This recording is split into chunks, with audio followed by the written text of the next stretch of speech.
Subscribe to Tribal Explorer 108 YouTube channel. Yung manamo na napamang yatukulo na nananaka kumangukariumalo. Nang manamo na napamang yatukulo na nananaka kumangukariumalo. Yung manamo na napamang yatukulo na nananaka kumangukariumalo. Yung manamo na napamang yatukulo na nananaka kumangukariumalo.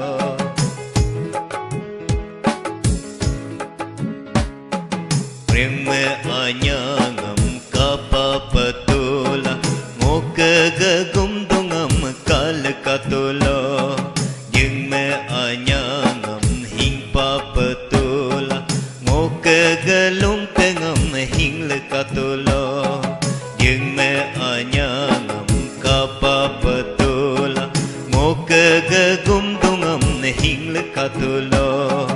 Yung anyangam hingpapatula ngokagalungtengam kalakatula. Gumdung dik pugu kamo doya jikuma lungte subugu kamo doya jikuma. Gumdung dik pugu kamo doya jikuma lungte subugu kamo doya jikuma.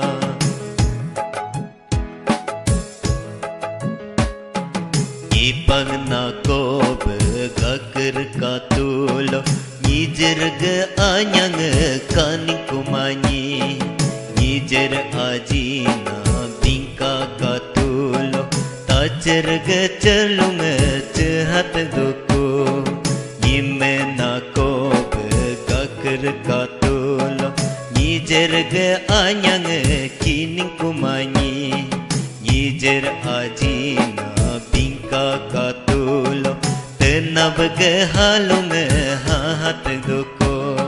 Ring mego be manglango angci katulo ngukeri me tating laling duko. Ring mego be manglango angci hang tulo ngukeri me jamyong jamit duko. Ring mego be manglango angci hang tulo ngukeri me tating laling duko. Ring mego be manglango angci hang tulo ngukeri me jamyong jamit duko.